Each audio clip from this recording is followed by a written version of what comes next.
علی رسول اللہ صلی اللہ علیہ وسلم، رسول اکرم صلی اللہ علیہ وآلہ وسلم نے ارشاد فرمایا، بعث اللہ رجلا علی رأسی 11 مئۃ سنۃ ہوا نور عظیم اسمہ اسمی بین السلطانین جابرین ویدخل الجنۃ بشفاعتہ رجال الوفا۔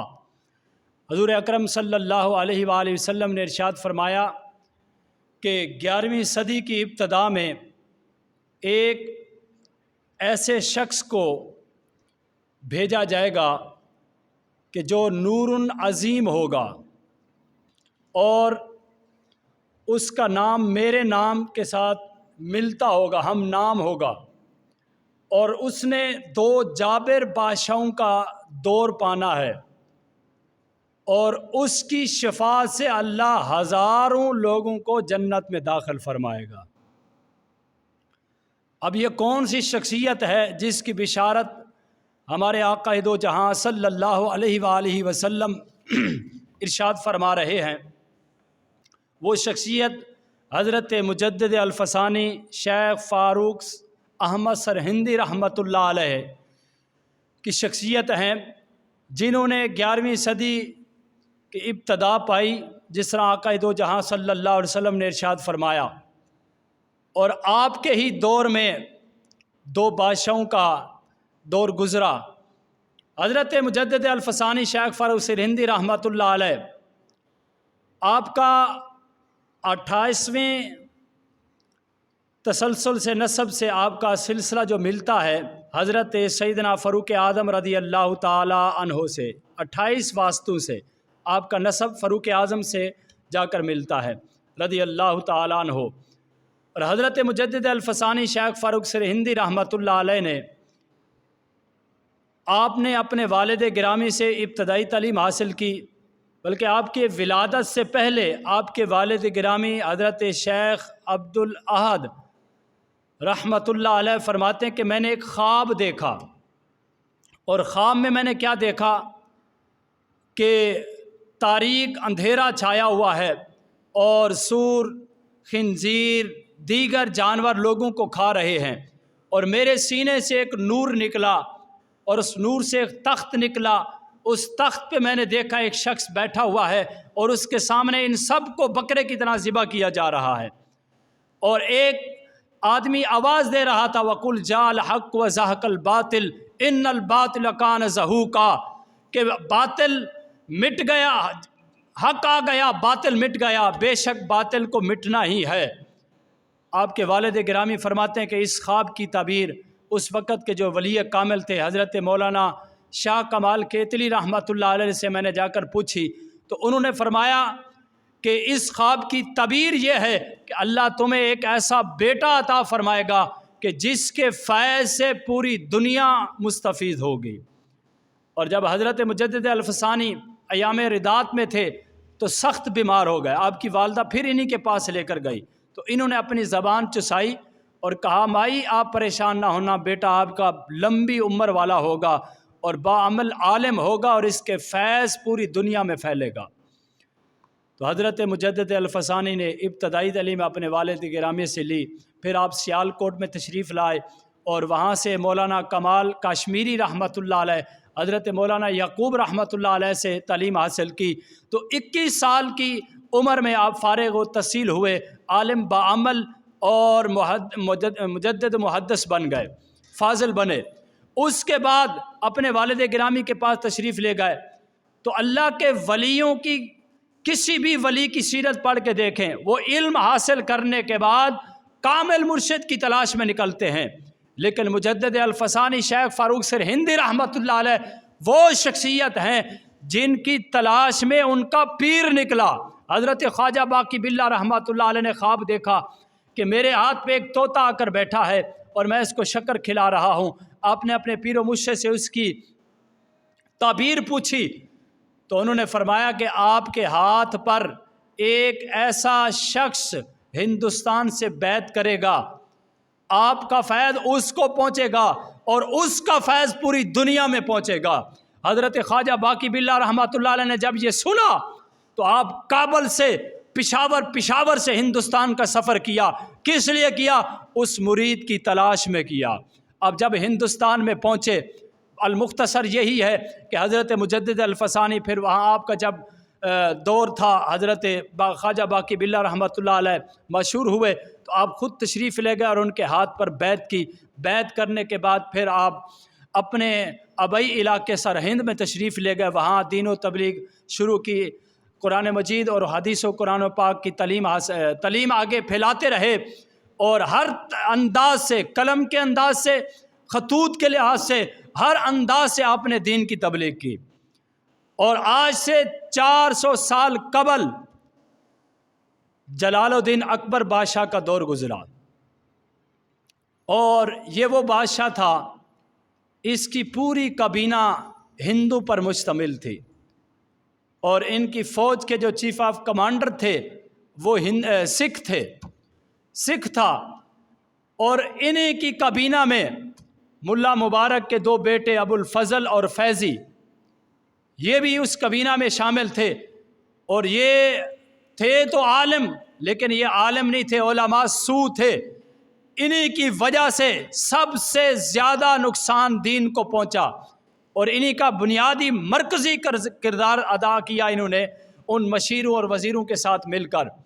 کیونکہ اکبر بادشاہ اتنا پڑھا لکھا ہوا نہیں تھا، تو انہوں نے ان کے کان بھرنے شروع کیے کہ آپ دین کو 1000 سال ہو گیا، یہ دین پرانا ہو گیا، اب نئے دین کا ابتدا کی جائے، اس کی ایجاد کیا جائے.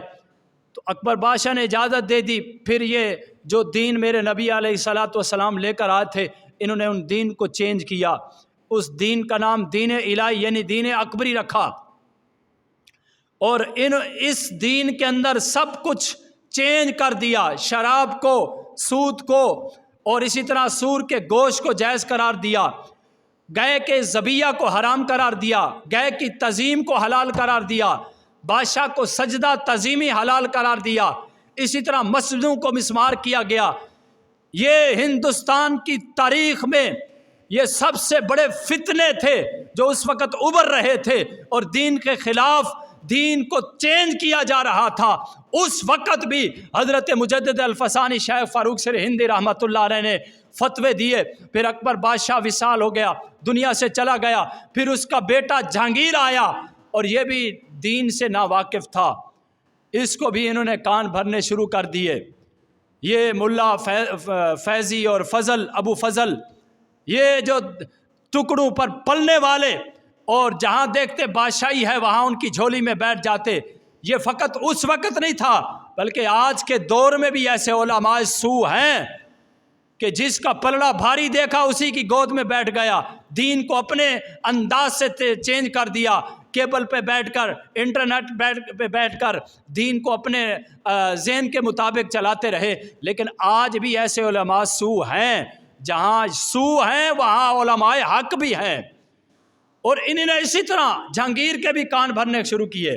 اور حضرت مجدد الفسانی جب فتویٰ دیا اور اس کے دین کو رد کیا، اور پھر انہوں نے جہانگیر کو کہا، مشیروں اور وزیروں نے، کیونکہ اس وقت سکھوں اور ہندو اور مسلمانوں کی شادیوں کو آپس میں جائز قرار دیا گیا تھا. مسلمان بڑے پریشان تھے، جھوٹ کے اندر، سچ کے اندر جھوٹ ملایا جائے تو سچ تو پریشان ہوتا ہے. جھوٹ کو تو کوئی فکر نہیں، ہندو اور سکھوں کو تو کوئی فکر نہ تھی، لیکن مسلمان پریشان تھا. پھر جب جہانگیر کو یہ کہا گیا کہ ایک مولوی نے، مجدد الفسانی نے تمہارے خلاف فتویٰ دیا ہے، وہ سجدہ تعظیمی کو بھی حرام قرار دیتا ہے، تو آپ ان کو بلا کے دیکھ لیں، وہ آپ کو سجدہ بھی نہیں کرے گا. جہانگیر نے حکم دیا کہ ان کو بلایا جائے، حضرت مجدد الفسانی رحمۃ اللہ علیہ کو، اور کہا جب ان کو بلایا جائے ان سے آنے سے پہلے میرے تخت کے سامنے ایک کھڑکی بنائی جائے، تاکہ وہ جب کھڑکی میں داخل ہو تو اس کا سر خود بخود جھک جائے. تو جب کھڑکی بنائی گئی، حضرت مجدد الفسانی شیخ فاروق سرہندی رحمۃ اللہ علیہ کو بلایا گیا. آپ سمجھ گئے کہ یہ سارا معاملہ میرے لیے کیا گیا ہے، کیونکہ میرے آقا دو جہاں صلی اللہ علیہ وسلم کا فرمان علی شان ہے کہ اتقوا بفراست المؤمن فإنه ينظر بنور اللہ. حضور نے فرمایا مومن کی فراست سے ڈرا کرو، کیونکہ وہ اللہ کے نور سے دیکھتا ہے. تو حضرت مجدد الفسانی نے دیکھ لیا تو آپ کھڑکی کے اندر داخل ہونے کی بجائے آپ نے اپنی جوتی اندر داخل کی، پاؤں داخل کیے، سامنے اس کا تخت تھا، اور اس بات کی طرف اشارہ کرتے ہوئے آپ نے پاؤں داخل کیے کہ بادشاہ تیرا تخت، تیری حکمرانی ہماری جوتی کا بھی مقابلہ نہیں کر سکتے۔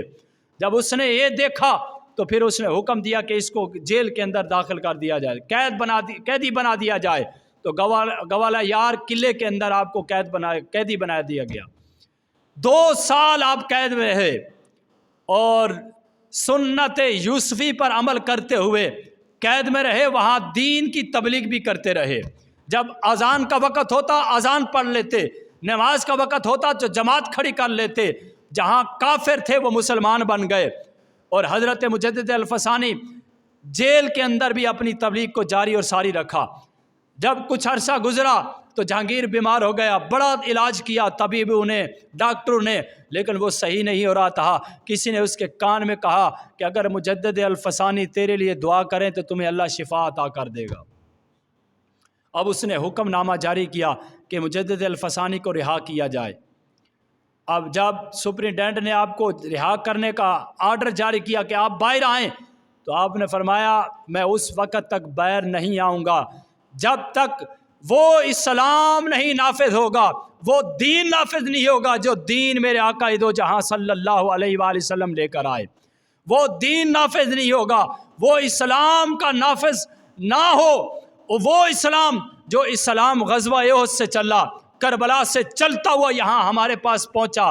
تو حضرت مجدد الفسانی نے کہا کہ مسجدوں کو نیا سور تعمیر کیا جائے، گئے کی تعظیم کو حرام قرار دیا جائے، اس کے ذبیحہ کو حلال قرار دیا جائے، سود اور شراب زنا کو حرام قرار دیا جائے، سارا کچھ چینج کروایا، اور پھر فرمایا کہ اب ان قیدیوں کو بھی رہا کر دیا جائے۔